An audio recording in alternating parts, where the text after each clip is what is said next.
gente? Sim, professora, parecido. Valeu. Então, vamos lá. A gente tinha parado, né, no finalzinho de intestino delgado. Vamos só dar um passinho para trás para a gente tomar.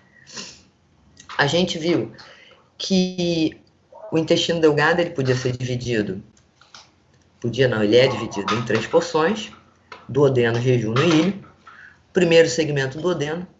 E a gente teve a oportunidade também já de falar que dentro do duodeno acontecia muita quebra, muita digestão de alimentos. Só que essa digestão que acontecia dentro do duodeno especificamente, ela acontecia graças a secreções de órgãos chamados anexos. Um desses órgãos a gente começou a ver já, que era o pâncreas, e a gente viu que o pâncreas então lançava a secreção dentro do duodeno para promover uma boa parte dessa quebra, né? Essa secreção, obviamente, era o suco pancreático. E então, nesse segmento inicial do intestino delgado, que era o duodeno, acontecia muita quebra, muita digestão, graças a secreções de órgãos anexos. A partir do duodeno, quando a gente entrava em jejum e ilho, que eram os segmentos subsequentes, nós vimos que não era possível apontar uma diferença macroscópica, visualmente falando, entre jejum e ilho. Então, as diferenças, elas são histológicas.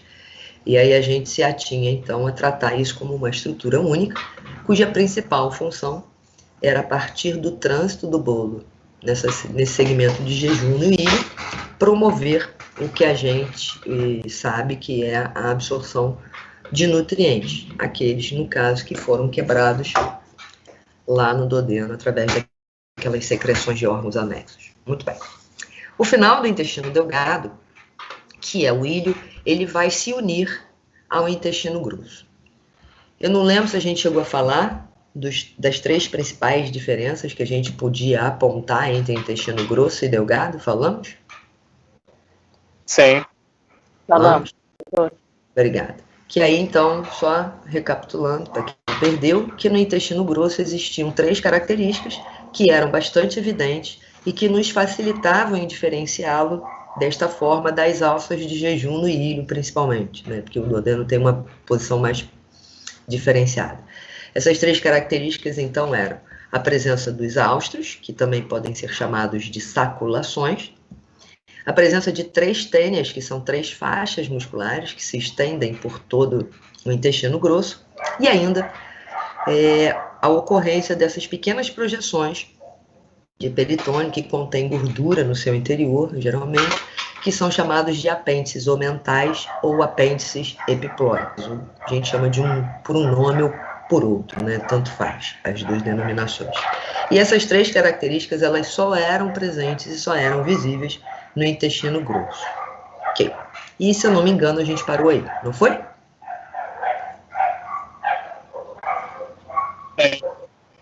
Arrasou. Então, primeira coisa que a gente vai ver, que na transição entre o ilho, que é o último segmento, e o início do intestino grosso, existe uma válvula que regula a passagem do bolo, ou seja, regula aquela passagem, aquela transição do alimento quando ele sai do intestino delgado para o intestino grosso, tá? A gente vai voltar a falar dela daqui a pouquinho. Mas, olhando para o intestino grosso, ele tem essa conformação geral aqui, ó. Então, assim como acontece com o intestino delgado, nós também vamos dividir esse intestino grosso em diferentes segmentos.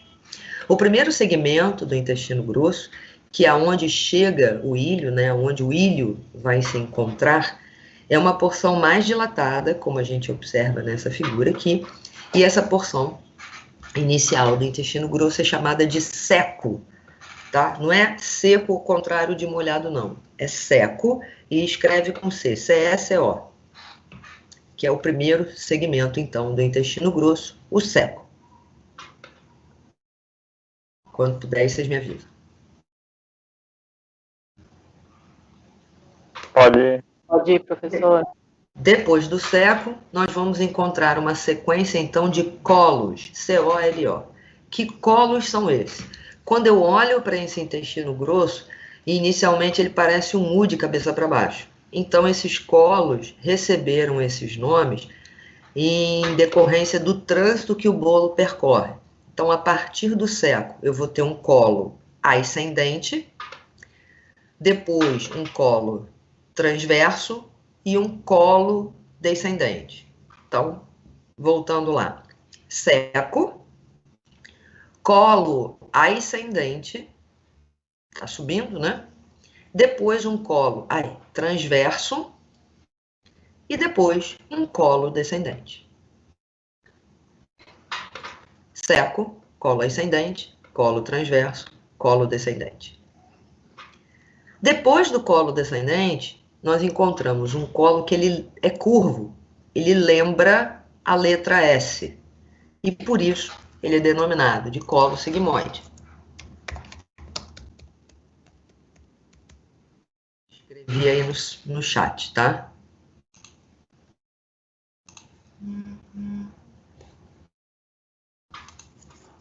Então, seco, colo ascendente, colo transverso, colo descendente, colo sigmoide e, finalmente, o reto e o finalzinho lá do ânus, tá? Até reto a gente considera intestino grosso.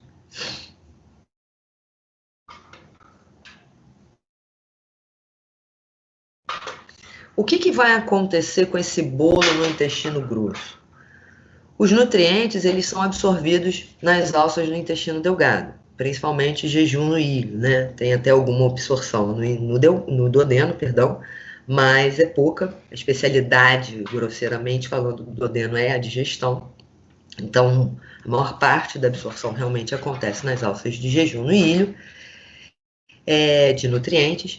Quando esse bolo chega ao intestino grosso, a especialidade dele, por assim dizer, é a absorção de água e sais minerais, diferente do intestino delgado.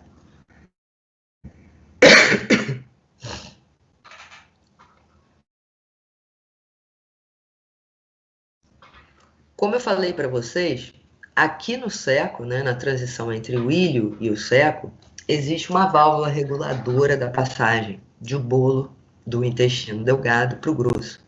E essa válvula ela chama ileocecal, porque ela fica entre o ilho e o seco. E existe um esfíncter aí que abre e fecha para passagem, né, na válvula, para passagem desse bolo. Fica claro ou não? Sim, professora, eu também vi uma outra nomenclatura, válvula ileal, correta? Não entendi, volta de novo. Desculpa, eu vi uma outra nomenclatura, válvula ileal, tá correta? É um nome, um termo um pouco mais antigo, tá? Hoje a gente usa iliocecal, tá? Okay. Deve ser alguma literatura que ainda está sem, porque, gente, a nómina anatômica, de tantos em tantos anos, ela muda, tá? E algumas edições não acompanham, não tem tempo de atualizar algumas dessas nomenclaturas, tá? Só por isso é igual a história lá lembram dos conos, né? A nomenclatura anatômica vigente chama de conos, então tem livro que já está com ela atualizada. E você pega um livro que é uma edição mais antiga, que não sofreu um processo de atualização da nomenclatura, você vai ler ainda com o nome de coanos, tá? Então, o que a gente tenta trazer até para vocês é sempre uma nomenclatura mais atualizada, tá bom? Okay, Às vezes vocês podem encontrar, assim, esses nomes, assim, um pouco mais antigos, depende da edição e depende do padrão de atualização, mas sem problemas, tá?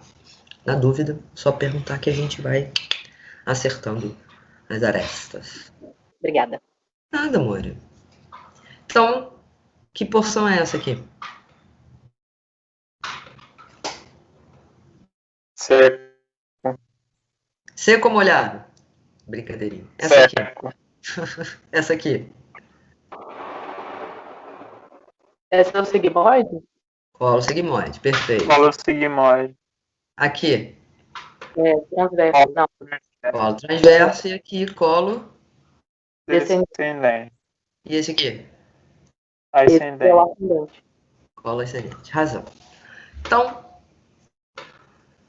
isso aqui é o ilho, aqui o seco. Nessa foto eu consigo ver bem direitinho 2 das 3 tênias do intestino grosso. Uma tá aqui, ó, e a outra tá aqui, certo? A terceira tá vindo por trás aqui, ó. Mas o que acontece com essas 3 tênias? Como a gente viu, elas se estendem por todo o intestino grosso. Quando chega aqui no seco, elas se encontram, ó. 1, 2 e a terceira estaria vindo por aqui por trás. Aonde essas 3 tênias se encontram aqui no seco, dessa união sai uma projeção, ó. Uma projeção em forma de dedo de luva,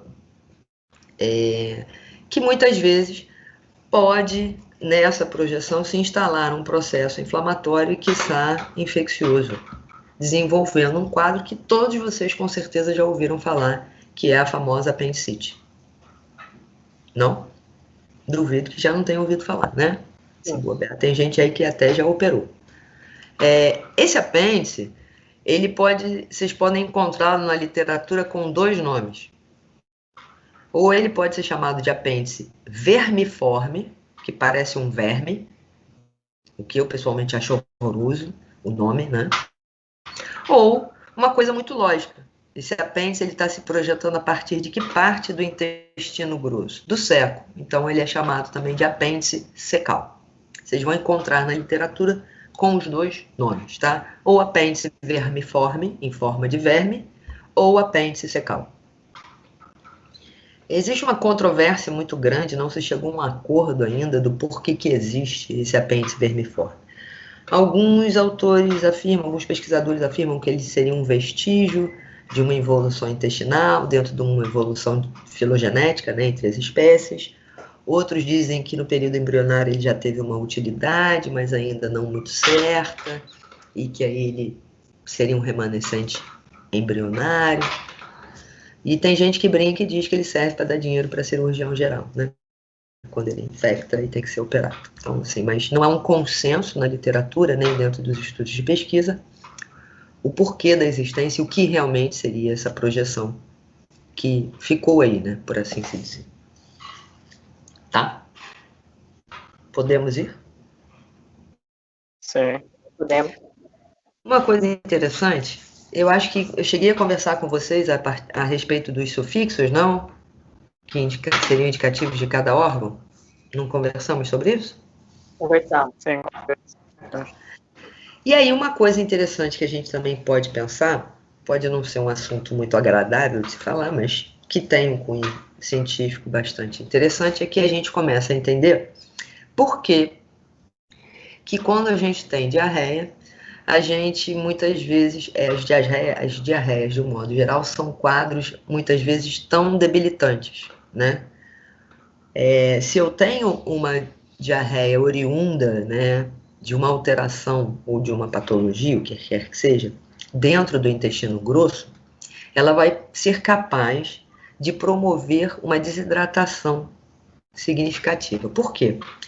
Se esse intestino está sendo agredido por algum micro-organismo, o que quer que seja, algum estado não natural, né? Ele vai perder essa capacidade de absorção de água. E aí, obviamente, eu não retenho essa água e por isso aquelas fezes ficam tão líquidas, né? Característica bem de diarreia. E, consequentemente, eu deixando de absorver, eu perco essa água. Então, aquilo me debilita num processo de desidratação. Se essa diarreia, entretanto, ela acontece por uma agressão de intestino delgado, né, uma enterite, e não uma colite, como é o caso do grosso, ela tem um lado debilitante muito grande, porque ela impede a absorção de nutrientes. Então, isso vai fazer com que eu não tenha a capacidade de absorção desses nutrientes e, consequentemente, eu fico debilitado. E, provavelmente, vocês já devem ter visto lá na bioquímica, que agora não é bioquímica, tem um nome grande que eu não consigo gravar, não adianta, minha cabeça não consegue guardar aquele nome, mas é bio alguma coisa, né? Bioatividade, não é isso? É isso? Isso aí. Hã? É isso aí. Guardei, mas tem mais coisa além da bioatividade, enfim. Mas vocês devem ter visto que a gente tem os 3 elementos essenciais, né? Carboidrato, lipídio e proteína. E se eu não tenho a primeira opção sempre de opção para gerar energia é glicose, né? Se eu não tenho glicose, eu começo a queimar outras fontes, né? Então, se eu não estou absorvendo nenhum desses 3 nutrientes, eu vou começar a queimar de todos os lados e, obviamente, isso gera uma debilidade para o organismo e uma queima de reservas, que muitas vezes nem são grandes, muito desnecessária. Fica claro isso, gente? Ou tá um papo muito cabeça? Fica claro. Fica claro. Podemos ir? Podemos. Sem contar que às vezes até, não vou entrar no mérito da discussão, mas a gente às vezes consegue até, pelas características, olha, você parece coisa de maluco, mas diferenciar uma diarreia oriunda de intestino grosso de intestino delgado. Elas têm até características diferentes, tá? Não vamos entrar no mérito, não vai dizer assim, vamos discutir caquinha, não. Tá? Mas é que isso às vezes tem significado clínico bastante considerável, tá? Bom, uma vez então que o bolo percorreu todo esse trajeto do intestino grosso, passou por todas essas porções distintas que nós vimos, e sabendo que nesse trajeto as células, né, os enterócitos, estão absorvendo água e sais minerais, o que sobrou é aquilo que não é aproveitado e que, consequentemente, vai sofrer um processo de excreção.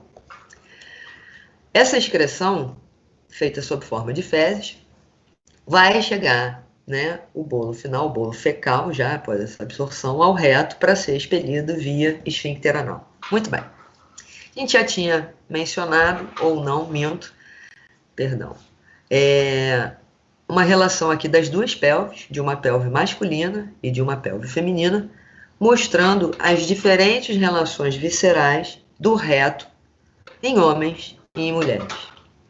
Quando eu olho para uma pelve masculina, eu vejo uma relação relativamente íntima do reto com a bexiga e com os órgãos que ficam colocados aqui relacionados ao sistema genital masculino, que a gente vai falar posteriormente. Já na pelve feminina, interposto, né, entre a bexiga e o próprio reto, existe um outro órgão que é o útero. Então, a gente tem uma relação anatômica diferente do reto nas pelves masculinas e femininas. E olhando essa foto aqui, numa pelve feminina, eu reafirmo para vocês, tenham sempre muita consideração com mulheres grávidas. Por quê? Útero. Dá para ver que ele é inclinadinho? Fica entre o reto e a bexiga? Imagina que isso aqui, durante uma gestação, vai gerar alguém que vai crescer aqui, certo? Essa pessoinha que está crescendo aqui, ela vai fazer peso em cima da bexiga. Então a gente já começa a entender por que uma mulher tem que fazer xixi a cada 5 minutos quando ela está grávida. Então, se uma grávida pedir para ir ao banheiro, libera, porque olha só, imagina o peso de uma pessoa que está se desenvolvendo sobre a sua bexiga. A compressão gerada aqui que dá aquela vontade de micção a cada 5, 10 minutos, típico das grávidas. E também pode aumentar o peso aqui sobre o reto, levando às vezes num quadro que já é comum em mulheres, mais comum em mulheres até do que homens, de constipação, né? A famosa prisão de ventre. Faz sentido? Sim. Então, tenham dó. Algum de vocês tem filho, gente? Eu não. Ninguém Eu tem também filho? Agora, tem alguém da sala que tem. Tem alguém? Vanessa, A Vanessa, assim, Então, Vanessa não tá por aí hoje, né? Vanessa, você tá aí? Então, assim, pergunta para ela se isso aqui não é verdade. Nossa senhora, né? Então, viu uma barriguda pedindo para ir ao banheiro, libera o banheiro para a barriguda, que tadinha ela merece, tá? Ok? Bom, eu vou buscar rapidinho uma imagem aqui na internet para a gente discutir uma coisa. Já venho aí, tá? Só vou lá buscar, tá? Uma coisa interessante é que ali próximo ao ânus, no final do reto, existe um plexo. É um plexo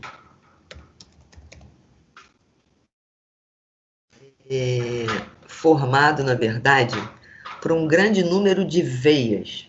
Né? Toda vez que a gente tem em anatomia o termo plexo, significa como se fosse um novelo, né? Um emaranhado. Esse plexo é um plexo venoso, ele é um plexo formado por veias. Vou voltar aqui para compartilhar. com vocês. Esse plexo ali, ele chama de plexo hemorroidal, tá?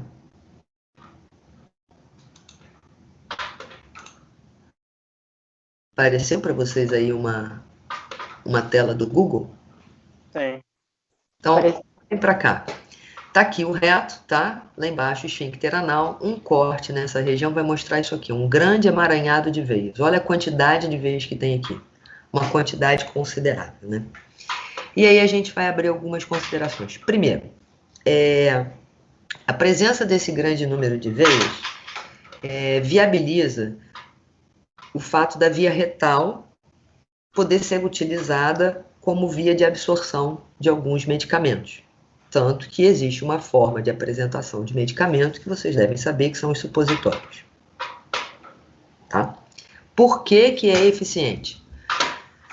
Como eu tenho um grande número de vasos, a droga vai conseguir ser absorvida. Da mesma forma que a gente vê algumas drogas, não sei se vocês já viram, que são usadas abaixo da língua, sublingual. Tem muita vascularização, também é fácil de absorver. Tá? Não são mais utilizadas porque tem uma limitação, né? Toda droga que pode ser utilizada e por uma questão também de preconceito, se me permitem, né? Mas o que pode acontecer aqui? Essas veias que estão formando esse plexo hemorroidal, elas são exatamente iguais às demais veias do corpo. Ou seja, elas também têm a presença de válvulas, que vão determinar o direcionamento do fluxo sanguíneo durante o retorno venoso. Legal. O que pode acontecer, então, com essas veias? Se eu tenho um sangue que fica mais parado aqui, com dificuldade de retornar, essas veias elas podem sofrer aquela dilatação que a gente mencionou quando a gente falou lá de veias. E essas veias dilatadas, elas caracterizam o que a gente conhece com o nome de quê? Como é que eu chamo aquela? Oi? Hemorroida. Aí, né? Mas o que são as hemorroidas? Nada mais, nada menos do que varizes. Lembram que a gente pode ver isso lá nos membros inferiores, aquelas veias dilatadas? Porque o sangue ficou parado ali? Aqui acontece a mesma coisa. Só que como essa dilatação acontece no plexo hemorroidal, a gente chama isso aí de hemorroidas, tá? O que pode predispor hemorroida, gente? Pode ser uma doença ocupacional, ou seja, uma doença associada à profissão da pessoa. Pessoas que trabalham muito tempo sentadas, como motoristas ou até pilotos de avião, imagina esses motoristas de ônibus que fazem viagens mais longas, né, que demoram um número maior de horas, o peso das vísceras abdominais sobre essa região pode dificultar esse retorno venoso e ocasionar hemorroidas. É lógico que a gente não está falando de uma situação que acontece uma, duas vezes, né? O cara que é motorista profissional, que é piloto profissional, ele faz isso vários dias na semana, várias vezes ao mês, durante anos, e isso pode, com o passar do tempo, acabar desenvolvendo essa patologia. E outra coisa que também acaba predispondo, né, o aparecimento ou surgimento dessas hemorroidas, são as prisões de ventre, as constipações intestinais. Pense em uma coisa, você não vai ao banheiro, mas você não para de comer. Então, o bolo fecal que fica aqui, ele vai se acumulando, né? E cada vez mais desidratado, né? Por conta do intestino grosso. E o peso dessas fezes nessa ampola retal acaba comprimindo também essas veias. Como essas pessoas não são constipadas num único momento, mas é um processo crônico em algumas pessoas, isso também pode prevalecer o surgimento dessa patologia, que é a hemorroida. Ok? Ou não ok? Talk to me. Ok, professora. Ok. Tá? Então, de hoje em diante, a gente já sabe do que se trata quando ouvir falar e por que isso acontece. Tá bom? Não esqueçam de Professora, Oi. A senhora falou sobre varizes de hemorroidas. A gente pode também falar sobre trombose hemorróidica. Trombose o quê? Trombose hemorróidica. Sim, pode fazer trombose naquela região. Não só a hemorroida propriamente dita, mas podem se formar pela retenção do sangue ali, pelo ele ficar muito tempo parado, pode se formar um trombo sim. E aí ele dificulta mais ainda essa drenagem de sangue. Sim, pode acontecer.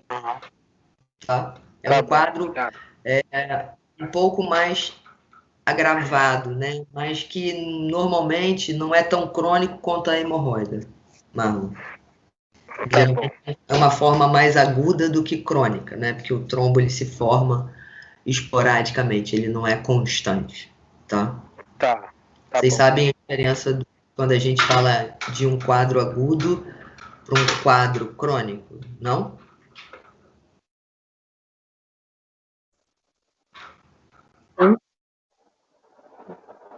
Ah, então tá, não. Vocês fizeram um silêncio que eu até preocupado. Eu não sei não, professor. O que é uma coisa crônica? É aquilo que você carrega por um período de tempo grande. Eu não sei te dizer, só um instantinho, Vanessa, eu não sei te dizer, Luana.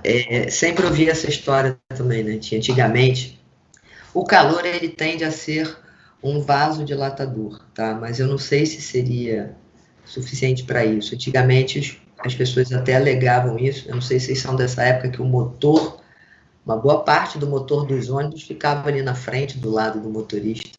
Chegaram a ver ônibus assim? E que aí aquilo ali até ajudaria, o calor seria muito próximo. Agora, eu vou fazer uma outra pergunta para você, Luana. Com perdão aqui.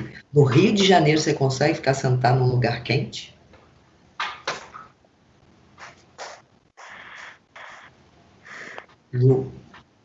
Pois é, né? Então, essa é uma situação meio complicada, né? Às vezes a gente entra no carro, o assento está quente, a gente já reclama, né? Imagina alguém escolher realmente ficar sentado. Não cabe muito na minha cabeça isso não, tá? Existe essa história, sim, que você está falando. Eu também já ouvi isso, tá? Realmente a vasodilatação, o calor aumenta o calibre dos vasos, esse é um processo natural, né? Mas voltamos lá, né? O cara vai ficar sentado ali, tá? Se for o caso, ele ficar sentado num lugar quente, isso pode aumentar a probabilidade. Mas aí dependeria dele fazer isso com frequência também, tá, Lu? E não ser, como você mencionou, uma situação esporádica, tá? Nossa, tem um microfone aberto, barulhento aí. É seu, Marlon. Valeu. Oi. Fecha seu microfone que tá barulhento, por favor. Tá bom, vou fechar. Valeu, obrigada. Tá? Posso ir, pô? Podemos. Ih, voltei errado. Desculpa. Ih, bobagem, hein?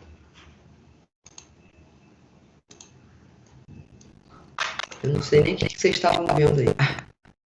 Agora tá certo. Bom, então a gente conseguiu entender que eu comecei com esse alimento lá na boca, né? Vem fazendo quebras sucessivas e a gente viu que essas quebras elas poderiam ser mecânicas ou até quebras químicas, né? E na sequência, depois que aconteciam essas quebras, a gente conseguia absorver para finalmente excretar resíduos. Então, todo esse processo teve início na cavidade oral, na cavidade bucal, e o seu término lá no esfíncter anal, que fica localizado logo após o reto, que é o último segmento do intestino grosso. Nesse trânsito do alimento, né, no meio de todos esses processos, a gente viu que haviam quebras que aconteciam nesse sistema que eram realizadas por secreções de órgãos que não faziam parte da sequência tubular, mas que exerciam um papel importantíssimo e participavam desse processo como um todo, e por isso eles são, enquanto conjunto, designados de órgãos anexos ao sistema digestório. Falamos de glândulas salivares, que são órgãos anexos, né? E a gente viu que a participação delas acontece principalmente por conta da presença de uma enzima que atua sobre amido, que é a amelase salivar. Então, essa secreção dessas glândulas, que seria a saliva, faz parte do processo digestório como um todo. E a gente dividiu aquelas glândulas em maiores, em principais e acessórias, né?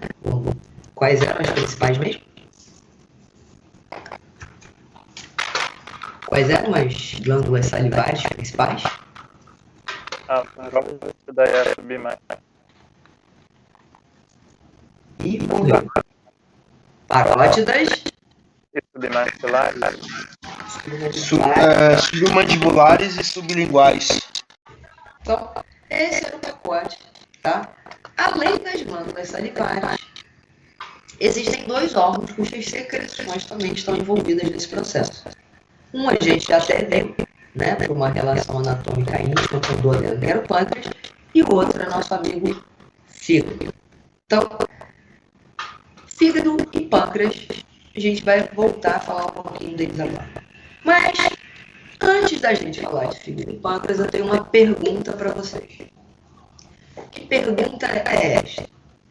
Bom, pensem que nós somos agora células intestinais. Tanto células de intestino grosso quanto intestino delgado, elas são células que têm um cunho absortivo muito significativo.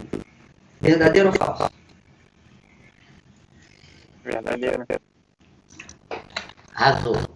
Se eu pensar, então, em intestino delgado, né, principalmente no segmento jejum-milho, essa absorção que esses enterócitos, né, que essas células fazem é de nutrientes. Ok. Então, uma célula boa de absorção de nutrientes. Tá. Quando essa célula absorve isso que ela absorveu, não vai ficar com ela, né? Ela tem que distribuir para todo o corpo, né? Assim, esse nutriente não é específico das células do intestino. Ele vai ter que ser disponibilizado para todas as células do corpo. Ótimo. A pergunta que eu faço para vocês é a seguinte. Quando essa célula absorve esses nutrientes, ela pega esses nutrientes e entrega para quem? Para uma artéria ou para uma veia? Para uma veia. Por quê? Por que ela não entrega para uma artéria? Porque a veia tem uma camada de células mais finas do que a artéria. Hã? A veia teria uma quantidade de células mais finas do que a da artéria.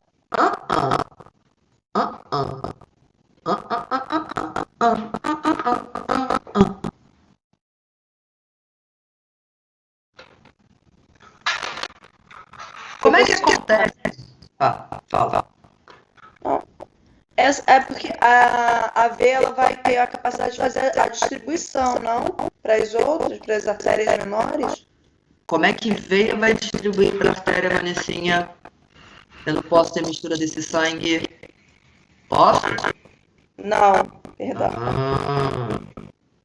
Então, volta e pensa uma coisa. Volta e pensa lá em sistema circulatório. Quem é que nutre o tecido? Artéria ou veia? Para ir ligando.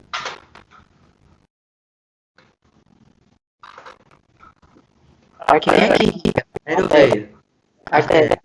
E a veia faz o quê? Você pode. Vocês estão precisando voltar. A veia drena, né? Então, olha só.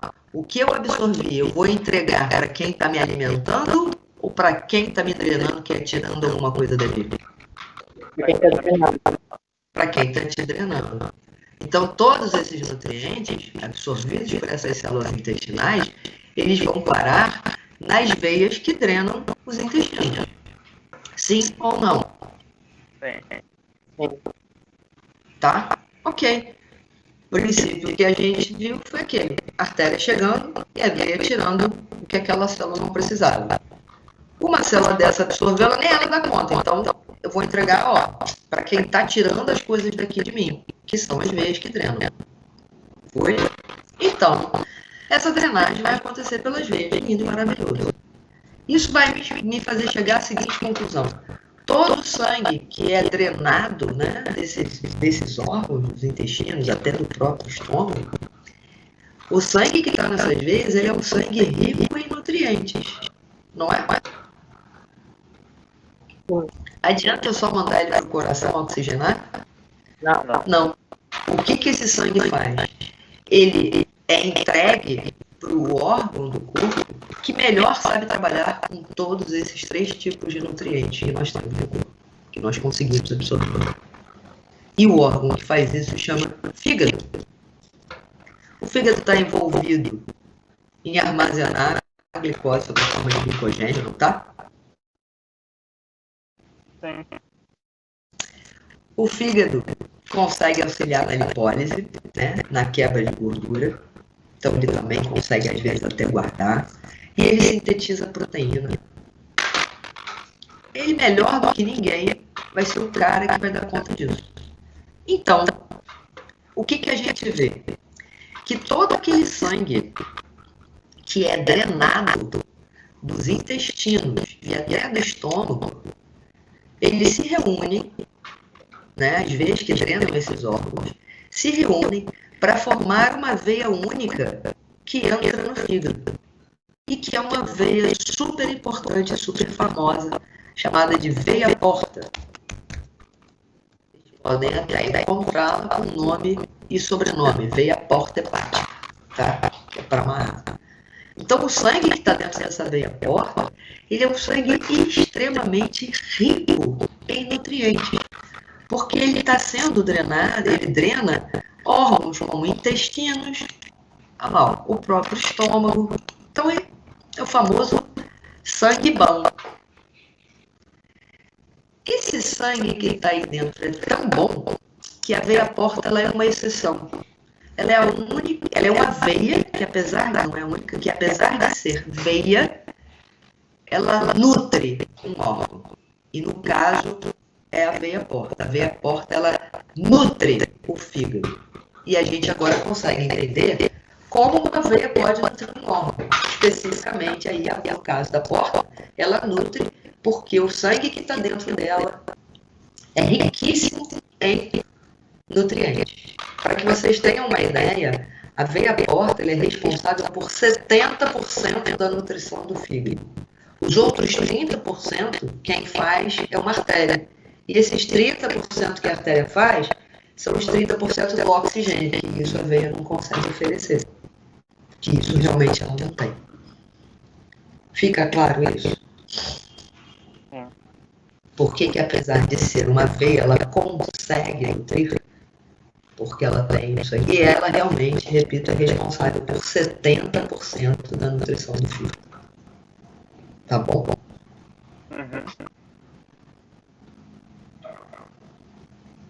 Professora.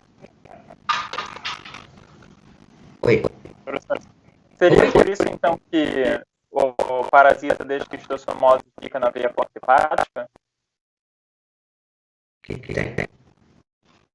Seria por conta dessa grande quantidade de nutrição que o parasita da esquistossomose fica na veia porta hepática?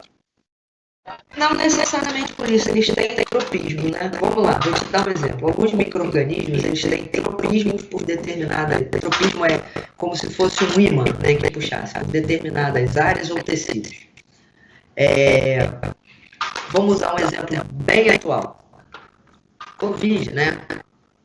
O vírus da Covid-19, ele tem tropismo por epitélio respiratório. Ou seja, ele só se dá bem ali. Se eu jogar em outro tecido, ele não tem essa condição. Vírus da AIDS, ele adora um linfócito. É onde ele vai se instalar. Entende isso, Dudu? Entendi. Então, ela tem um tropismo. O xistossoma, ele, uma vez absorvido, ele caminha pelo mesentério, pelo mesotélio, para se instalar na veia porta. E isso é um dos motivos dele gerar aquele barrigão, né, que o povo chama de barriga d'água. Entendi. Tá? Porque ele aumenta a pressão e aí o líquido começa a sair de dentro do vaso e se instala dentro da cavidade. E por isso aquele barrigão absurdo. Tá? Então, alguns parasitas, alguns vírus, algumas até bactérias, elas têm tropismo por determinados tecidos, ou seja, elas são como se elas fossem, como se fosse um imã, né, que chamasse para esses tecidos, que é onde elas se dão melhor, por assim se dizer. Como se fosse um tecido alvo, então, pode assim dizer? Sim. A gente chama de tecido trópico, né? É por onde ela é chamada, onde ela tem uma maior especificidade, uma maior afinidade. Como o herpes. O herpes também, acho que todo mundo já teve, ou sabe o que é herpes, né? O herpes, ele é também um vírus epiteliotrópico. Ele só vive em epitélio. Onde é que as lesões de herpes aparecem, gente, do herpes simples? Não é sempre em pele ou em mucosa? Sempre em pele. Ele fica brincando, se escondendo. Tá? Vou te dar outro. Vírus da raiva. Uma doença que vocês já devem ter ouvido falar. Ele é neurotrópico. Ele gosta de nervo. Por isso aquelas alterações de agressividade, por isso a hipersalivação. Foi? Onde que eu parei agora? Fala pra mim. Sim, então a aveia porta, apesar de ser uma aveia, era responsável por 70% da nutrição do fígado, tá? Posso ir, gente? Sim. Fala um pouquinho desse carinha aí, ó, do fígado. O fígado, ele é uma víscera compacta, tá? Então, das vísceras compactas, né, ou seja, que não é oca, que nem o estômago, o intestino, é a maior víscera compacta que a gente tem no corpo. Vocês sabem qual é o maior órgão do corpo? Pele.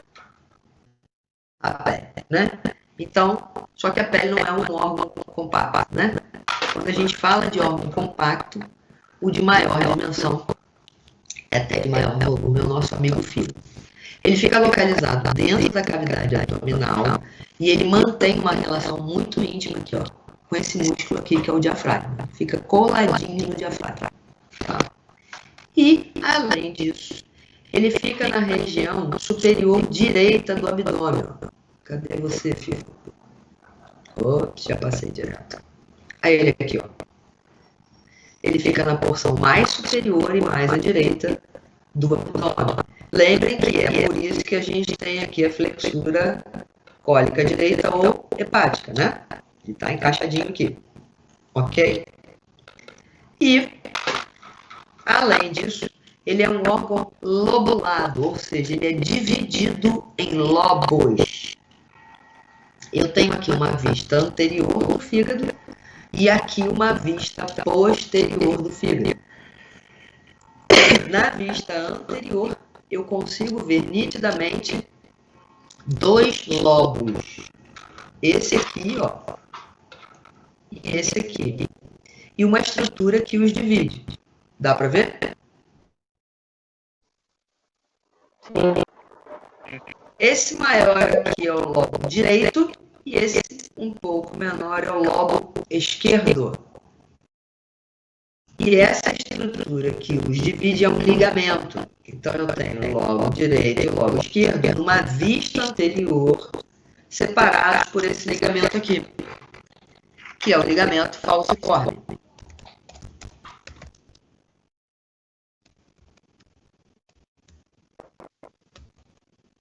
Aí escritinho, tá? Lembra da falciane.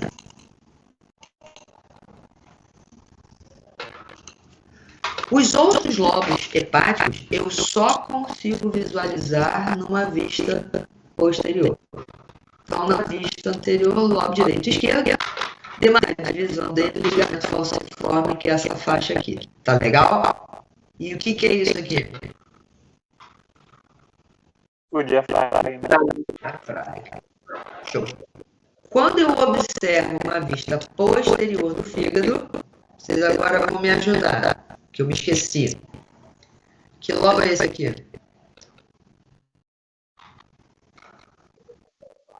Esquerda. Ah, tá.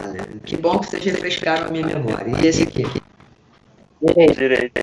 Direito.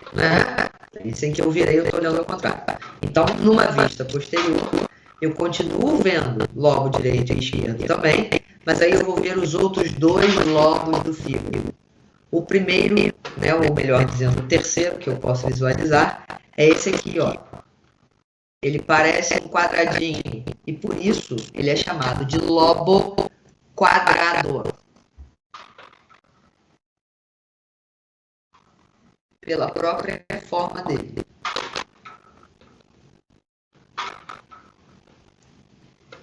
Então, nessa vista posterior, eu já continuo vendo esquerdo, continuo vendo direito, mas apareceu uma novidade aqui, que é o lobo quadrado.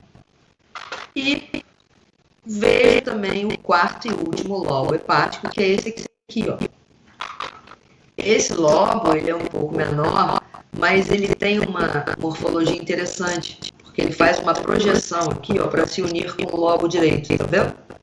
Quem viu isso a primeira vez achou que isso aí parecia um rabo, uma cauda, e por isso esse lobo é chamado de caudado, com C-A-U, tá?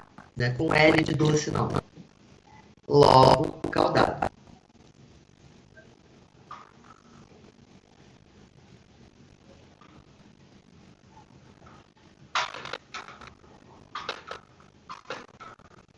Então, aqui a gente está diante dos 4 lobos hepáticos. Direito, esquerdo, caudado e quadrado. Na vista anterior, eu só consigo visualizar o direito e o esquerdo. Posso? Pode. Entre o lobo quadrado e o lobo direito, aqui na vista posterior, eu vejo um órgão. Parece uma bola daquelas de encher de festa de aniversário. Na vista anterior eu vejo só um pedacinho desse órgão. Mas nessa vista posterior eu vejo esse órgão inteirinho. Isso aqui é a vesícula biliar. O que a gente sabe? Que o fígado ele tem inúmeras funções, várias. Inclusive ele é considerado um órgão que faz detoxificação, ou seja, ele consegue desintoxicar algumas coisas, né? Uma delas, que é super importante, é que toda vez que a gente quebra uma proteína, um dos subprodutos da quebra dessa proteína é a amônia. E a amônia é uma secreção, uma substância extremamente tóxica para o nosso corpo, em especial para o nosso sistema nervoso. O sistema nervoso não gosta de amônia. A amônia, ela agride o sistema nervoso, ela intoxica o sistema nervoso. Então, eu não posso ter amônia circulando no meu corpo, porque eu vou ferrar o meu sistema nervoso. O que gentilmente o fígado faz? Ele transforma essa amônia em ureia, que é muito menos tóxico e que a gente aí consegue, inclusive, excretar via urina. Beleza? Então, o fígado é um órgão bastante importante. Mas quando a gente fala em sistema digestório, a principal função dele, relativa ou relacionada ao sistema digestório, é a produção de uma secreção que é a bile, que atua promovendo o que a gente chama, que eu acredito que vocês saibam, que é o processo que a gente chama de emulsificação das gorduras. Vocês já viram isso em bioquímica? Não. Em bioquímica. Gente, obrigada. Eu esqueço, né? Então, vocês sabem disso. Eu só consigo quebrar realmente uma gordura se eu inicialmente emulsificá-la, até porque ela é uma molécula muito grande, não é isso? Então, tá. Então, eu vou precisar da presença da bile para emulsificar, poder quebrar, e mesmo assim vocês sabem que depois que ela é quebrada, ela ainda é uma molécula grande, que ela não consegue nem cair na veia, né? Ela vai cair primeiro na corrente linfática. Sabem disso, não sabem?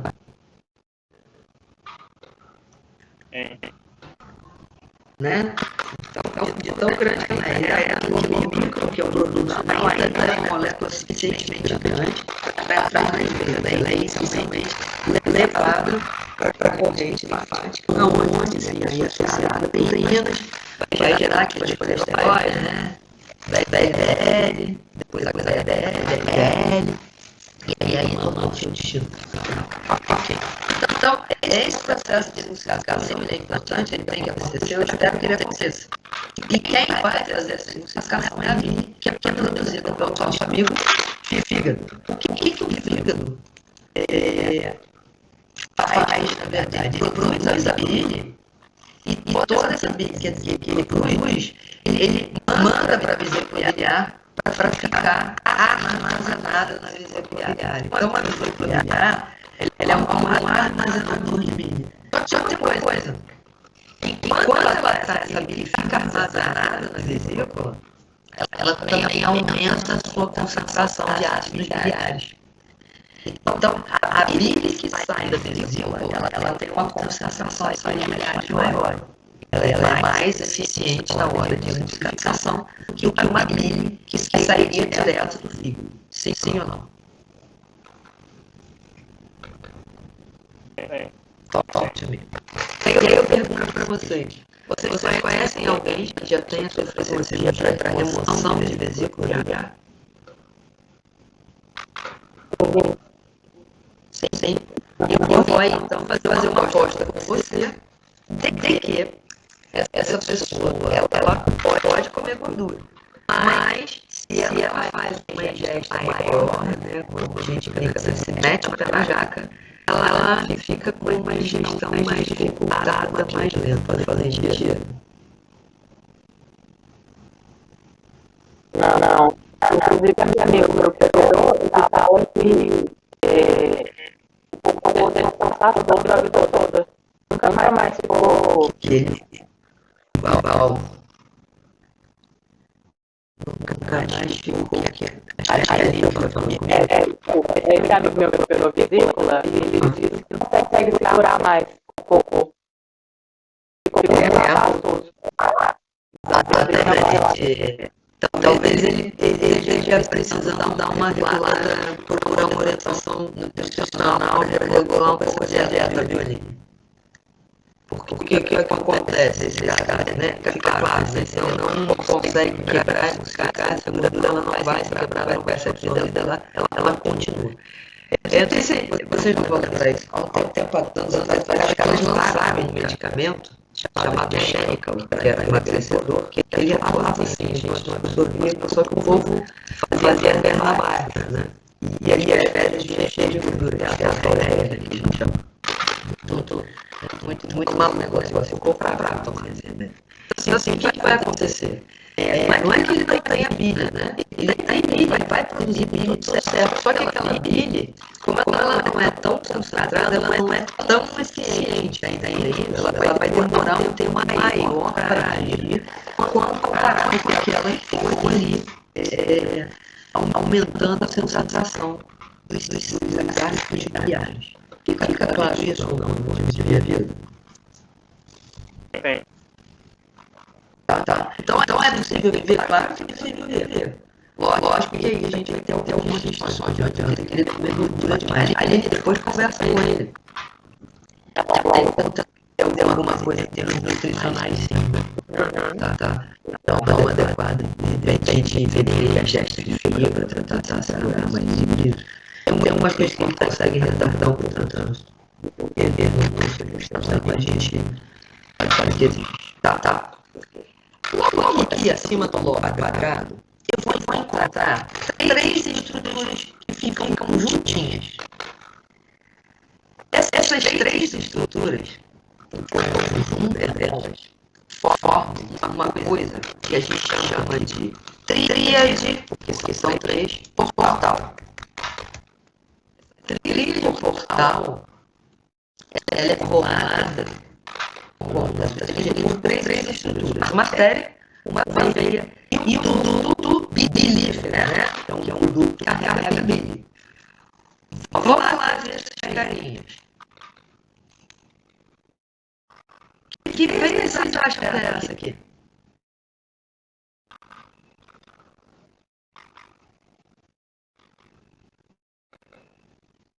dar dica para vocês. Começa com porta e termina com tá. Essa aqui, gente, é a veia porta. Que é aquela exceção que a gente vê, né? Apesar de ser uma veia, ela não está saindo, ela está entrando no fígado e ela entra com o intuito de nutrir este fígado, tá? Daí a tríade portal. Então, tríade que são três estruturas. Quais são essas três estruturas da tríade? Veia porta, artéria hepática, que vai nutrir o fígado com 30% naquele aspecto do oxigênio, e o duto bilífero. Esse duto bilífero aqui, pode escrever o nome dele, eu já sei que vai ser problema, é o duto colédoco. E o que tem no duto colédoco? O que tem dentro dele?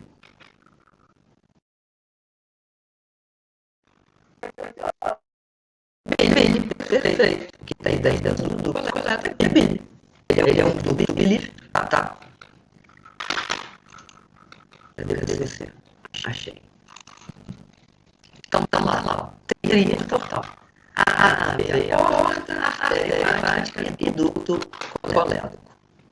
Se a veia porta nutrir o fígado, quem é que vai drenar esse fígado? Veias chamadas de hepáticas. Essas veias hepáticas que estão dentro do fígado, elas vão lançar o sangue drenado do fígado nessa veia grandona que passa aqui por ele, que é a veia cava inferior. Então eu consigo ver uma veia hepática chegando aqui na cava. Dá pra ver? Aqui dentro, a sombra seria um pouquinho de outra veia hepática que está se abrindo na parede da cava. E aqui mais uma. Então a drenagem desse fígado é feita pelas veias hepáticas. E as veias hepáticas são tributárias da veia cava inferior. Sim, então, talvez, quem sabe um dia. Aqui, ó, mostrando as boquinhas que está abrindo na cava. Legal.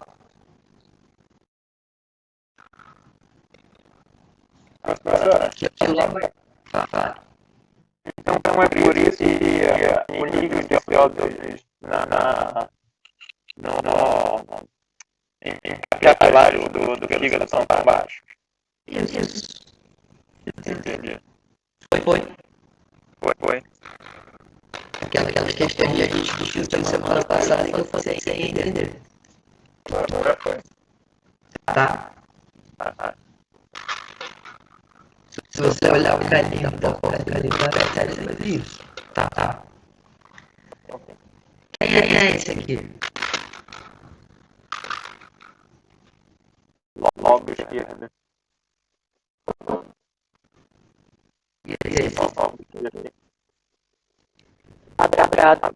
E calma, né? Ele na Bíblia aqui. Tá bom. Que estrutura é essa aqui?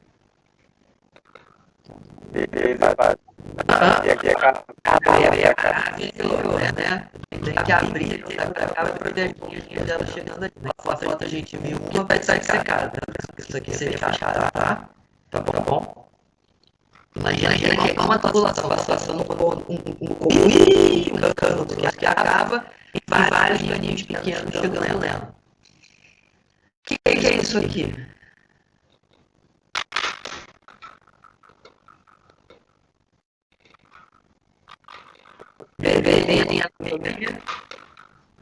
A tríade é um conjunto dos três, né? Quem é que forma a tríade? Porta, hepática e o duto. Então, que estrutura é essa aqui, ó? Hepática. Veia porta e duto colédoco. Foi. Vamos complicar um pouquinho mais. Toda sensação que é produzida pelo fígado, ela é recolhida num duto único, que é esse aqui. Toda bibliografia que o fígado produziu vem parar nesse duto aqui, que é chamado de duto hepático comum. Então, toda a biliorina do fígado drena, faz do fígado pelo duto hepático, vai para ducto hepático ferrou. Vocês ainda estão aí? Hello? Ducto hepático aqui, como é o sobrenome dele? Isso mesmo, comum, apoio moral. O que a minha vai fazer? Ela chega aqui no ducto hepático comum, vira direito aqui, ó. E entra no outro ducto, que é o ducto da vesícula biliar, chamado de ducto cístico, com C de Cláudia.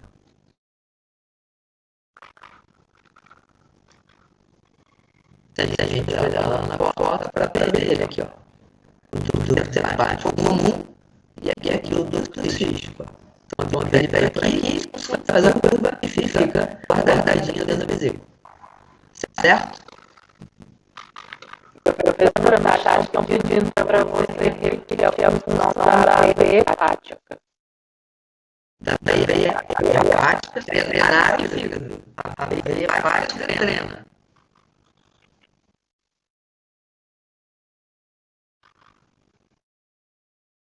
A veia hepática é a veia que drena, porque a porta nutre. A exceção é a porta. A hepática ela faz tudo e a veia drena. Então não é uma não, são veia, mais de uma. Foi, Isa? Bem.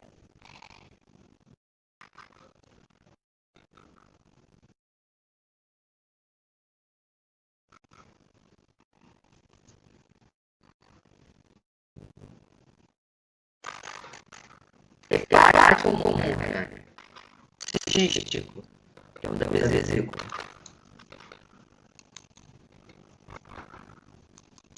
Então, hepático comum, que vem do fígado, e o ducto cístico da vesícula. Se ela for ficar com a lado guardada na vesícula, tem que sair do hepático comum, entrar e ficar guardadinho aqui. Moral da história. Esse ducto lá embaixo,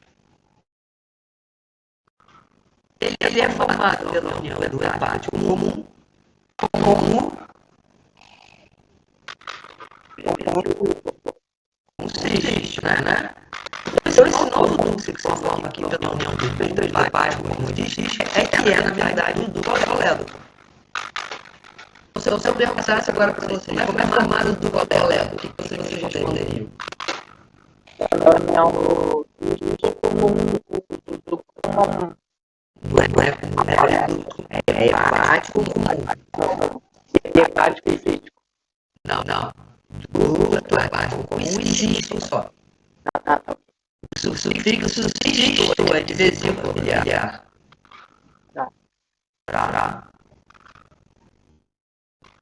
Cístico significa da vesícula biliar. Feito. Assim como hepato é fígado, né? Tá bom? Esse ducto colédoco aqui a gente chama lá na tríade, né? Se a gente botar uma figura aqui, ó. Hepático comum, mais cístico, tá aqui o colédoco formando uma das estruturas da tríade portal. Certinho? Na hora que eu preciso de vir que está na vesícula biliar, ela contrai, sai pelo ducto cístico, ganha o colédoco e vai em direção ao duodeno.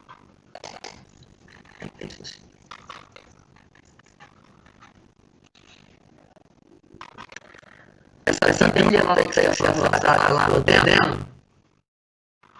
Hello? Sim. Então, tá lá o ponto estendido no chão, olha aqui. Duodeno, porção superior, porção descendente, porção horizontal. Só para ver aqui é ascendente. O que eu vejo? O ducto hepático comum juntou o cístico, formou aqui atrás do colédoco, passa por trás e vem em direção à porção descendente do duodeno. Quem chegava ali também que a gente já tinha visto? O pancreático principal. Não é isso? Trazendo o pancreático. Novidade isso? Não.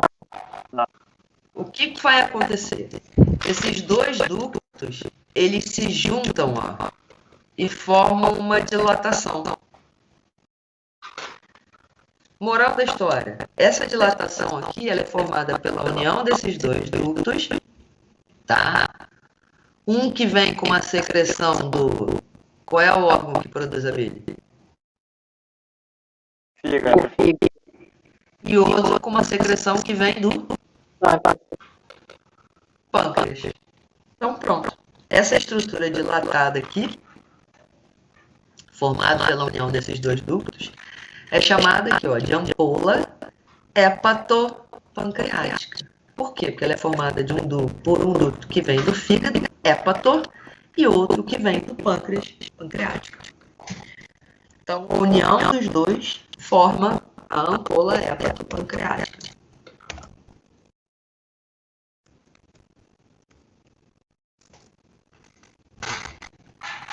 Ih, que eu escrevi errado. Idiota. Inverti as letras. Chique, né? Muito lesada.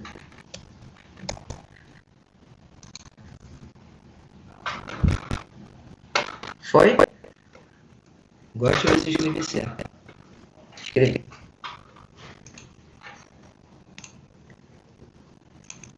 Tá? Então, como é que a ampola hepatopancreática é formada? Pela união do ducto colédoco com o ducto pancreático principal. Arrasou. Tá? Na verdade, a ampola é essa dilatação. Você já viu uma ampola de remédio? Sim.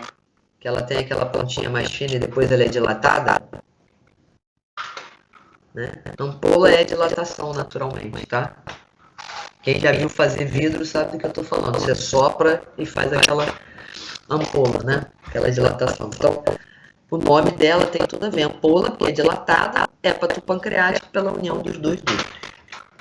Essa ampola, ela vai se abrir lá no duodeno. Em que porção do duodeno?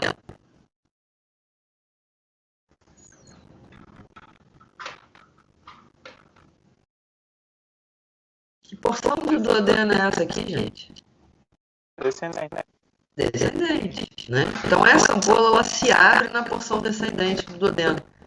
Nessa estrutura elevadinha aqui, ó, se eu abrir o duodeno, ela é lá dentro, na parede do duodeno, na porção descendente, existe essa elevação e no meio dessa elevação tem um buraquinho. A ampola, ela termina aqui, nessa estrutura. Como é o nome dessa estrutura? Papila maior do duodeno.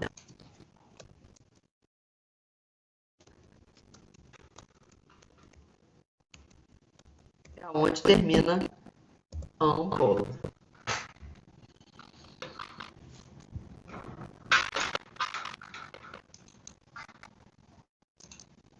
Então, toda a bile, desculpa, e todo o suco pancreático, eles vão ser lançados aqui no duodeno através da papila.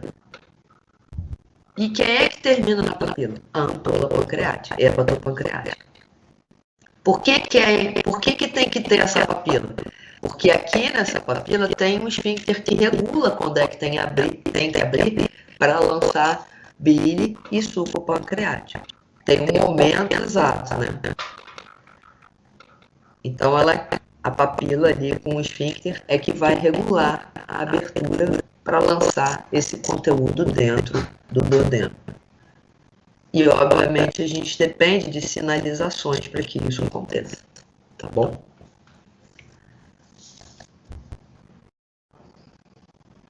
Então, os dois ductos se juntam, formam a dilatação, que é a ampola, e a ampola se abre, né, termina ali na papila maior do duodeno, que está na porção descendente. Ok? Ok.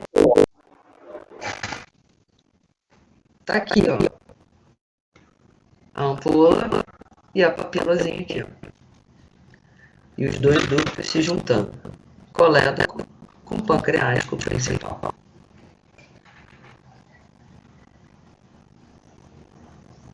A gente já viu uma coisa de pâncreas e já ficou claro a relação íntima que ele tem com o duodeno, né? A gente viu que ele fica encaixadinho, ou pelo menos boa parte dele, naquela concavidade do duodeno. Quando eu olho para esse pâncreas, a gente já viu que ele é uma glândula mista, né? Ele tem uma secreção tanto exócrina, que é o suco pancreático, que a gente tem falado desde a semana passada, como ele também tem secreção endócrina, principalmente a insulina e o glucagon, que regulam muito o metabolismo da glicose no corpo. Mas eu consigo dividir esse pâncreas em partes, tá? Eu tenho essa área mais dilatada dele, que é o que fica mais encaixadinho aqui no duodeno, que é a cabeça.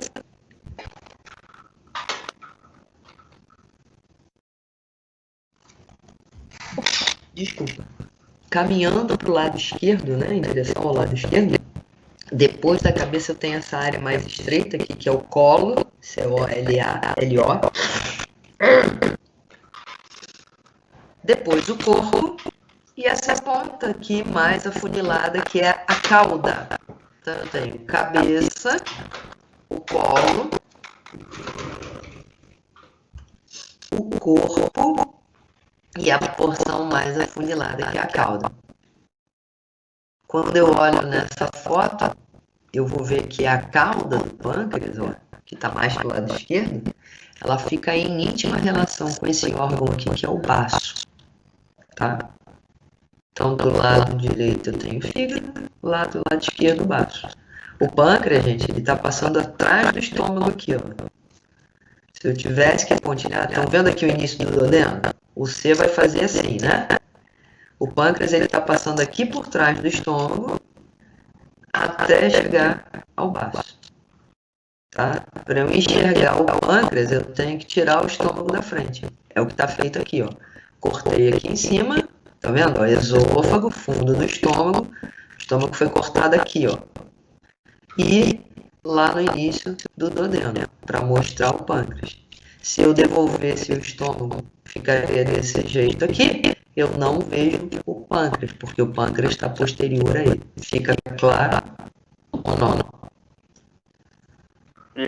Fica. Tá.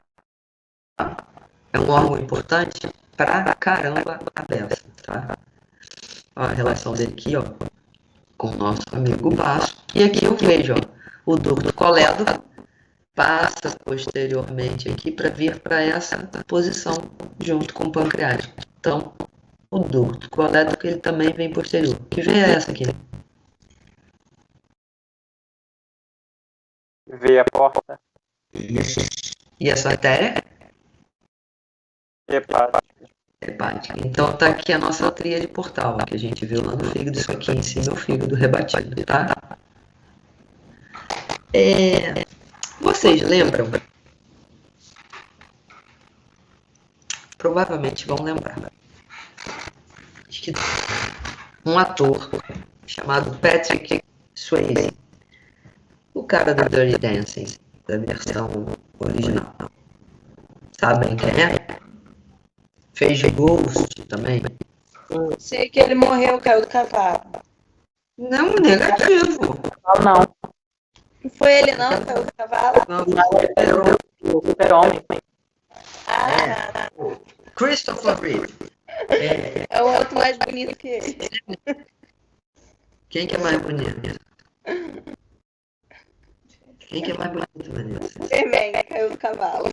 Jura que acha mais bonito? Não, outra é mais bonito. Eu vou buscar umas imagens aqui na internet para vocês sentirem o que foi o drama. Rapidinho, não é palhaçada não. Vocês vão entender. Eu acho que quem viu o filme assistiu, o cara era bonitão, lembra mais ou menos da cara dele, não? Vou mostrar uma coisa para vocês.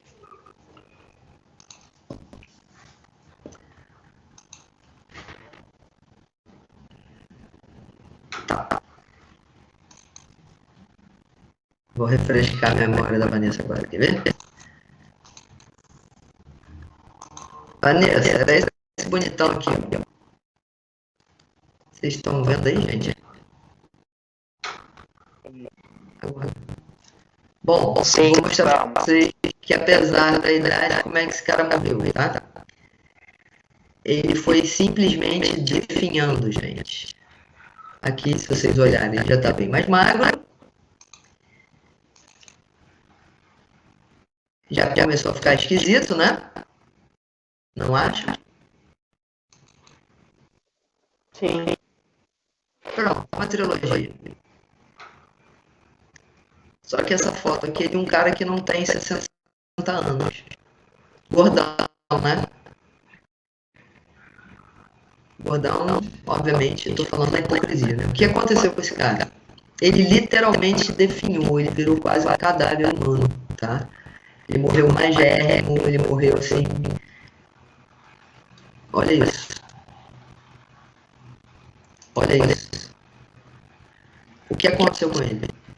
Esse cara, ele teve um câncer de pâncreas. Então, a pergunta era, por que... Olha isso, gente. Não tem mais cabelo, tá vendo? Aqui, ó. Olha o desenho da mandíbula dele. Não tem massa muscular, não tem nada. Se ele não tem um pâncreas, ele digere alguma coisa? Hein? Não, né? Não, Se ele não digere, ele absorve? também não. Doencinha filha da mãe, né? Uhum. Ele morreu nessas condições que eu mostrei. Eita! Sumiu de tudo agora. Ele morreu nessas condições. Ele fez um câncer de cabeça de pâncreas ali. O pâncreas parou de funcionar. Além de uma descompensação do desequilíbrio hormonal, não tinha pâncreas exócrino, não tinha produção de enzimas, né? Se não produz enzima, não digere, se não digere, não absorve.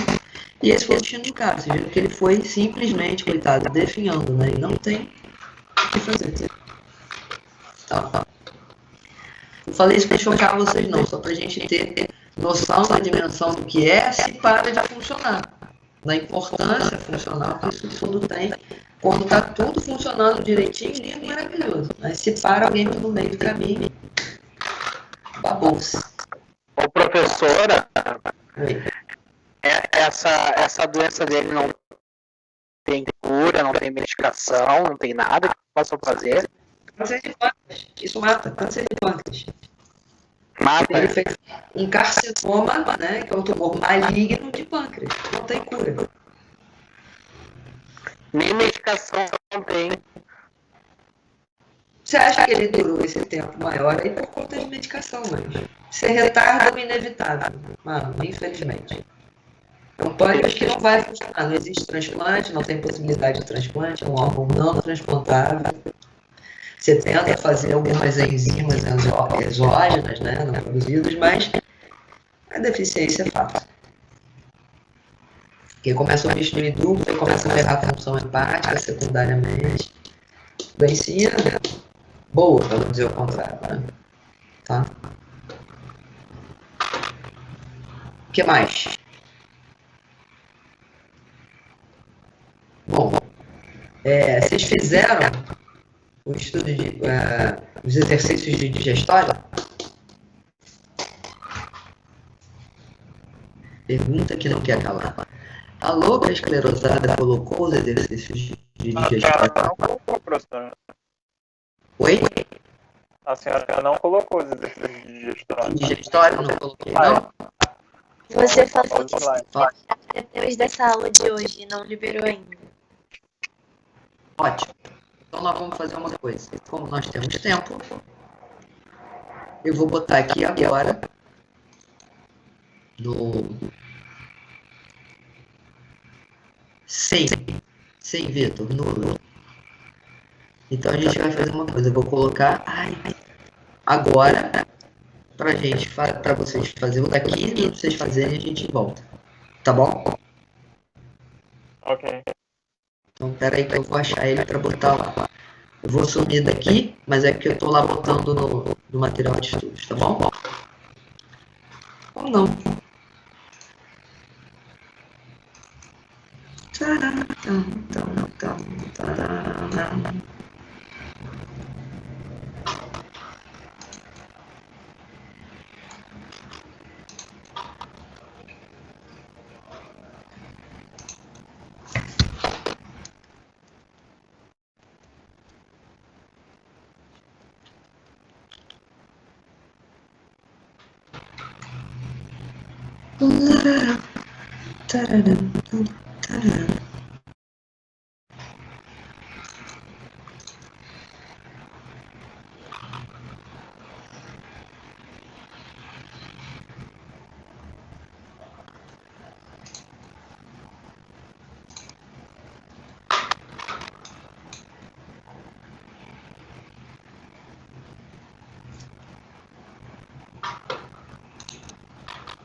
Amores, acabei de colocar lá, tá?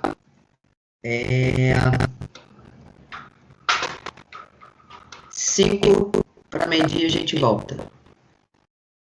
Ok? Ok. Vou deixar minha câmera desligada, mas eu tô aqui de olho em vocês, tá? Ó. Tô esperto aqui. Vai embora não, hein? Fazer chamada na volta, brincadeira, não vou não.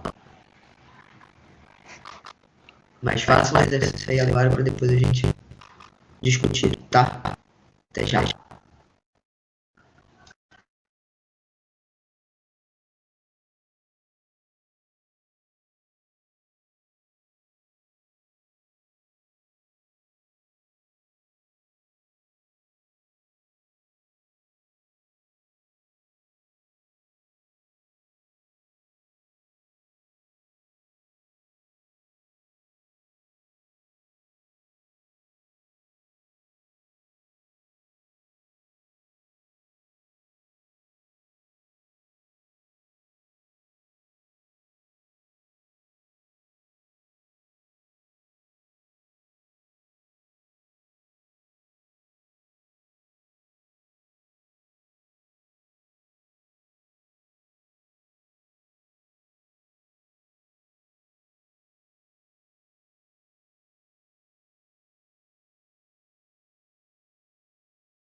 Gente, vocês estão aí? Tem. Trouxe uma visitante, ó.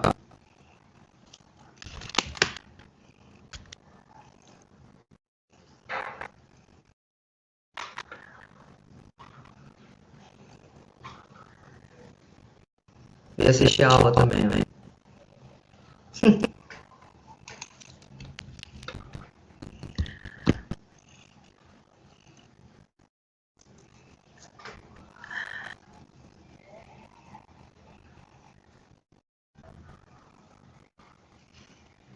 Minha vaquinha malhada.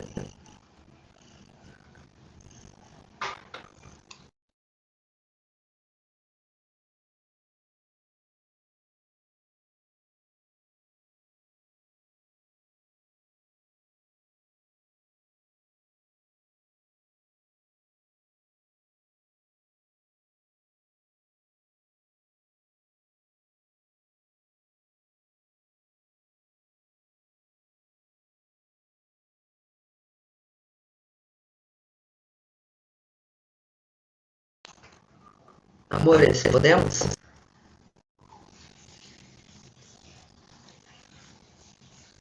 Tô na última, rapidinho. Tá bom. Ó, na última é maior, não é menor não, tá? Tá digitado errado, tá? Ah, boa de imaginação, né, Lulu?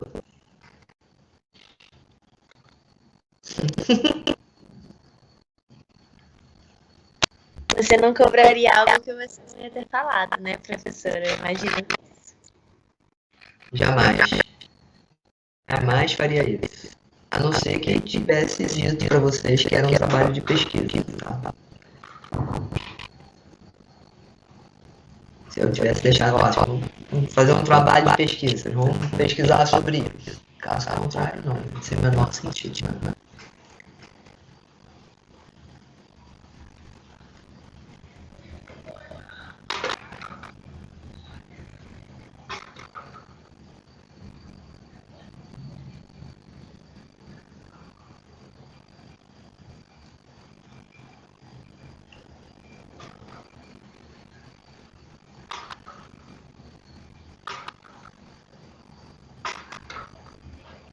Vamos lá, então?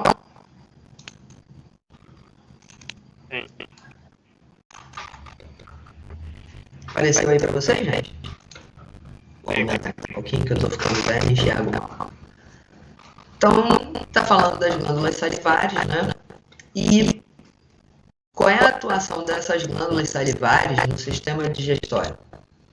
Dessas opções, qual delas indicaria a principal função exercida, no caso, né, pelo produto das glândulas salivares, que seria a saliva? Qual a opção? D de dado. D de dado, né? A gente poderia até pensar em alguma coisa aqui da letra E, que ela realmente pode até neutralizar, são de alimentos ácidos, mas na verdade, quem induz a produção do suco gástrico é o processo da mastigação, tá? Quando a gente começa a mastigar, já há uma sinalização para a produção de suco gástrico, ok? Tanto que foi o que a gente até mencionou do povo que tem o hábito de mastigar chiclete, né? O estômago, coitado, não entende nada, né? Que ele recebe a sinalização que é para produzir, mas não chega alimento lá, porque o chiclete é um engano trouxa, então ele não entende. Então, realmente, essa saliva, né, que é a produção das glândulas, ela tem a capacidade de amolecer esses alimentos, né, ajudando a quebra e até lubrificando principalmente a entrada no processo da deglutição, ok? Então, letra D de dado. Oi, fala. Uma dúvida em relação a isso, que eu nunca sei se era verdade ou não. Você mastigar chiclete depois de se alimentar, isso pode acelerar o processo de digestão por causa disso, o aumento do ácido ou nada a ver? Não entendi. Se você mastigar o chiclete... Isso, depois de se alimentar, depois de comer, isso acelera ou de alguma forma ajuda na digestão ou não? Não necessariamente. O que vai acontecer é que você vai continuar, pelo estímulo, liberando o suco gástrico, tá? Sim. Mas o que tiver lá, o tempo de digestão dele é mais ou menos calculado. Pode ser que haja uma aceleração, mas também você vai ter uma demanda de suco maior do que necessário. Você também, em contrapartida, pode agredir mais a mucosa também, entendeu? Tá bem, obrigada. Nada, mano. O esôfago, a gente viu que ele é um órgão que trabalha fazendo apenas a condução de alimento. Então, qual seria o papel dele nesse processo, no sistema, se ele é um órgão meramente condutor? Qual é a opção aí? Beijo, bola. Sim, né? A gente sabe que não tem nem absorção nem digestão no esôfago, né? Então, qualquer uma dessas que mencione liberação, secreção, o que quer que seja, vai estar furada. Mas a gente sabe que existe uma necessidade de uma contração rítmica, né, de uma contração pré-determinada pelo sistema nervoso diante de estímulo, para que aquele bolo seja empurrado em direção do estômago. Então, essa contração que a gente chama de peristalse ou movimentos peristálticos. Então, opção correta, letra B de bom. A terceira aqui, que está sem número, me recuso a responder, né? Que seria a mesma coisa que eu perguntasse a vocês qual é a cor do cavalo branco de Napoleão. Não é isso?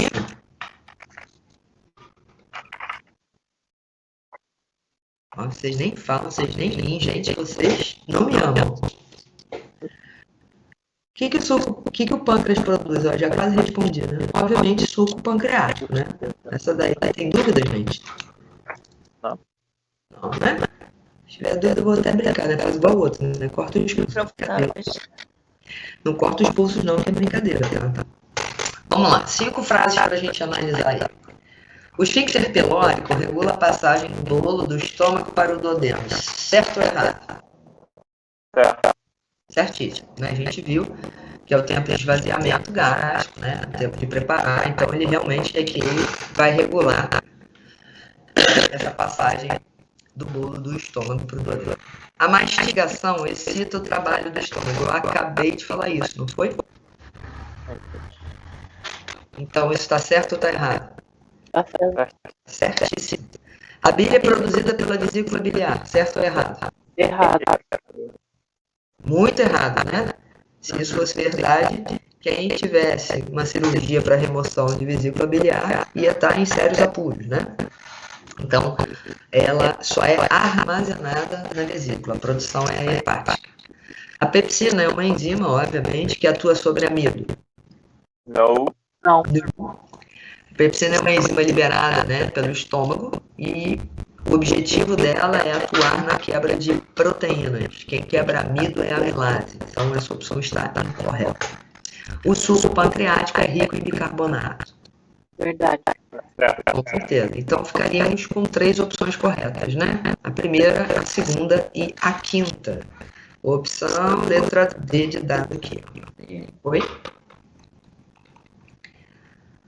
Bom, se eu ingiro um alimento, ele é quebrado, né? No caso, o alimento é uma proteína que é quebrada em aminoácidos. Onde é que acontece a absorção desses aminoácidos? Que é um nutriente. No intestino delgado, né? O aminoácido ele é um nutriente, né, que vai ser convertido na formação de novas proteínas, se for o caso, e essa absorção vai acontecer naquele órgão que absorve nutrientes, intestino delgado, letra C de Cláudia. Ui! Vamos lá. Raciocínio e conhecimento. Uma pessoa ingeriu uma refeição que tinha 3 substâncias, A1, A2 e A3. No processo de digestão, quando a substância 2 chegou na boca, ela começou a ser digerida. Então, vocês sabem, e eu também, que só existe uma substância que sofre quebra química na boca. Quem é? Carboidrato. Carboidrato, né? Que é o amido. Então, de cara, eu já posso afirmar, e vocês também, que o número 2 tem que ser carboidrato. Quando chegou no estômago, parou de digerir o carboidrato, que era o 2, e começou a digerir o 1. O estômago é bom em digerir o quê? Proteína. Então, o número 1 é proteína. Então, já tem 1 proteína, 2 carboidrato. Quando chegou no duodeno, as 3 foram digeridas, A1, A2 e A3. Ou seja, digeriu proteína, sim, digeriu carboidrato, sim, e faltou quem? Lipídio. Lipídio. Então, número 1, proteína, número 2, carboidrato, número 3, lipídio, opção, respectivamente, letra B de bola. Foi? Hello? Sim. Talk to me. Um esqueminha aí de um sistema digestório, e aí ele pergunta, cola, né? Em qual desses órgãos, né, representado por número, acontece a produção da pepsina? No estômago. No estômago está representado pelo número 3, né? Então, opção letra B de bola. Vamos lá. Atenção nessa questão aí. Vejam bem que ele está colocando uma solução, uma situação que não é benéfica, tá? Nenhuma das duas situações são benéficas. E ele está dizendo que nenhuma das duas é benéfica. O que ele quer saber é qual é a pior. Se eu remover os 25 centímetros iniciais do intestino delgado, onde ele diz aí, inclusive, lembra que está o duodeno, ou se ele remove uma porção igual, ou seja, 25 centímetros da porção inicial do intestino grosso. O que é pior? A remoção do duodeno. Né? Pode acontecer de ficar na dúvida aqui com a E. Só que elas nunca serão igualmente drásticas. Por quê? Mesmo que eu tire 25 centímetros do intestino grosso, eu ainda tenho o resto dele para absorção. Mas se eu removo o duodeno, gente, eu não tenho a quebra. E sem ser a quebra, eu não vou ter absorção de nenhum nutriente. Então, sem sombra de dúvida, se eu remover o segmento onde tem quebra, eu não vou ter condições de absorver nenhum nutriente. Eu continuaria absorvendo as sais minerais e a água em menor escala, mas eu não anulo todo o sistema do intestino grosso. Tá? Então, realmente, opção A. A opção a situação mais drástica, mais complicada, para assim se dizer, menos de operar, seria a remoção do duodeno, que é onde a gente tem as mais potenciais quebras no processo de digestão. Tranquilo? Quais são aquelas 3 características que a gente mencionou, né, que são passíveis de diferenciar os ossos do intestino delgado, que são características que só estão presentes no intestino grosso? Quais são essas 3 características? A presença de quê?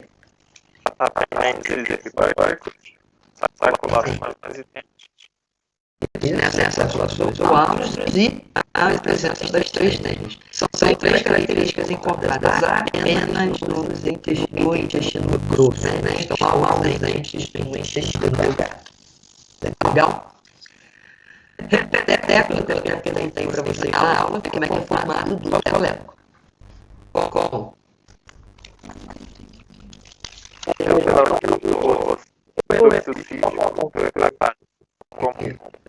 Comum, mais do sulfídeo formam o que a gente chama de ducto colédoco. Essa aí é igual, né? Que cor que é o cavalão de Napoleão? Em qual porção do intestino grosso é encontrado o pêncil secal? Se errou essa, corta os pulsos. Brincadeira, não corta não. Vai dizer, a professora está mandando a gente matar. Brincadeira, tá? Divisão do intestino grosso, falar todos os segmentos, né? Eu estou pedindo em ordem. Seco, pólice, ascendente, transverso, descendente, sigmoide e reto. Né? Muito mais fácil. Buzinar aí, gente. Tá fora. Oi. Deveria também estar falando ou não é necessário? Não, a gente tem nem em reto. Não, a gente tem em reto. Tá bom? Quando você é só um esquema, é verdade, tá? Foi. O que é e como é formada a coleta pancreática? Então, o que ela é? Ela é uma dilatação que é formada pela união dos dois ductos, né? O colédoco com o pancreático. Aonde fica localizada, né, a papila maior, dividido que vocês forem aí, qual a importância dela. Pronto, essas questões elas vão se encaixar. A papila maior ela fica localizada na porção descendente, qual é a importância dela? A importância dela é que nela é que vai se abrir a glândula pancreática. E ali a gente tem a regulação de um esfíncter que regula o lançamento das secreções que estão presentes na urócula para dentro do útero. Tá? Então a importância dela é onde abre a urócula e é ela que regula o lançamento das secreções das gases de suco creátina dentro do útero.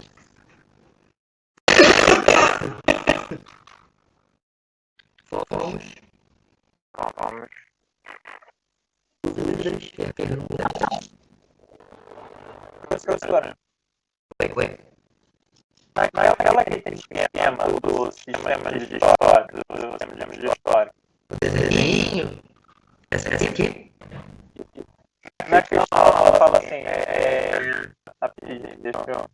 O órgão e é produzida a enzima pepsina. Seria o precisismo, na verdade, não produz a pepsina, produz o pepsinogênio, certo?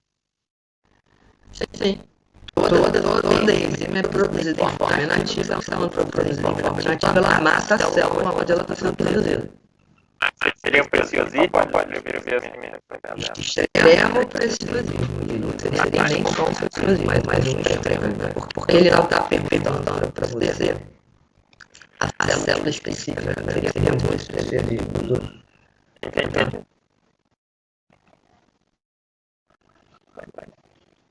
What else?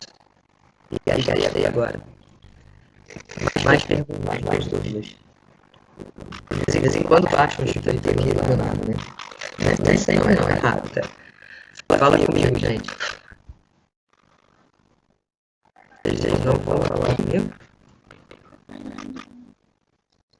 Não? Que horror! Ninguém fala mais comigo. Eu vou embora. Semana que vem, amores. Trago muitas dúvidas. Nossa aula é uma aula mais curta. Não vai ser tanta, né? Vai ser assim, não. Semana que vem, hoje a gente vai falar só de urinária, mas é o seguinte, a gente vai de gênero urinário, tal masculino como urinário, tá? Ok? Certinho. Eu vou fazer conta para ver se dá para... Eu até juntos mesmo. Na última que não. Que tem diferença dessa semana para a última conta de feriado, né, gente? Aí eu... Às vezes fico confuso, mas eu esqueci hoje é terça-feira, não, terça-feira. A gente junto conta de feriado. Não é porque a gente teve feriado terça, não é isso? Professora, Oi. eu vi um enunciado ali no Canvas sobre